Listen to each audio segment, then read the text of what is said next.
Oui, bonjour les amis, nous continuons la Genèse. On est maintenant au chapitre 44, les versets 1 à 16. C'est un peu long, mais vous allez voir, c'est pareil, on ne peut pas couper au milieu. Et en fait, c'est quand même la suite du repas, quoi.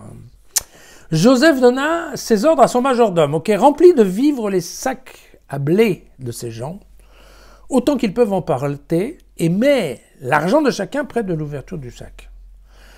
Près de l'ouverture du sac à blé du plus jeune, tu mettras mon bol, tu sais, le bol d'argent, ainsi que le prix de son grain. Et il exécuta ce que Joseph lui avait dit. Dès que brilla le matin, on laissa partir ces gens, eux et leurs ânes. Ils avaient quitté la ville, sans être encore très loin, quand Joseph dit à son majordome, « Debout, vas-y, cours après ces gens, rattrape-les et dis-leur, pourquoi avez-vous rendu le mal pour le bien? N'y a-t-il pas ici ce qui sert à mon Seigneur pour boire et pratiquer la divination? Ce que vous avez fait est mal. »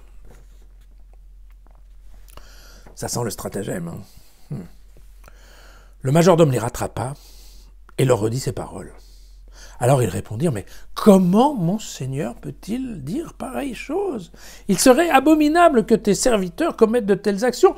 L'argent que nous avons trouvé près de l'ouverture de nos sacs à blé, ne te l'avons-nous pas rapporté du pays de Canaan? Comment pourrions-nous voler argent ou or de la maison de ton maître? Celui de tes serviteurs, chez lequel on trouverait l'objet, qu'il meure. Et nous serons les esclaves de mon Seigneur. » Alors le majordome répondit, « Eh bien qu'il en soit comme vous dites.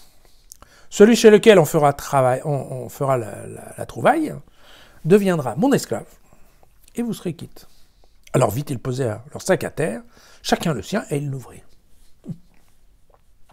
Le majordome commença la fouille par le plus grand, il acheva par le plus petit, et on trouva le bol dans le sac de Benjamin. Ils déchirèrent tous leurs vêtements. Chacun rechargea son âne et ils retournèrent dans la ville. Judas et ses frères arrivèrent à la maison de Joseph. Joseph était encore là. Ils se jetèrent face contre terre devant lui.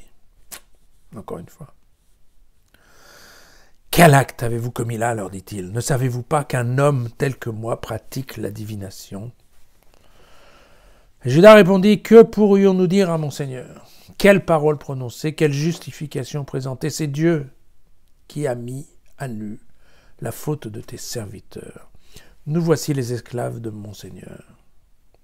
Nous-mêmes et celui chez lequel on a trouvé le bol. » Et oui, sacré stratagème. Alors le bol, c'est une coupe d'argent. La coupe d'argent qu'on utilise pour boire, c'est aussi... alors à l'époque, il y avait des gens qui faisaient de la divination, donc surtout en Égypte et dans les pays, typiquement païens. L'idée, c'était quoi? C'est qu'on remplissait la coupe d'argent avec de l'eau et on rajoutait quelques gouttes d'huile en haut. Et en fonction du dessin que faisait l'huile à la surface de l'eau, alors on essayait de deviner le futur. Voilà. Donc vous voyez un rite complètement païen et absolument pas sérieux. Et il est bien improbable qu'un juif se lance dans ce genre de choses. Mais bon, le piège a fonctionné. Le piège a fonctionné. Vous voyez bien que là, Joseph se montre en fait un brillant stratège pour conduire les frères exactement où il veut, puisqu'il va répliquer lui-même la situation qu'il a vécue, quoi. À la fin, comment ça se passe? Les frères vont abandonner Benjamin ou pas? Comme ils avaient vendu Joseph?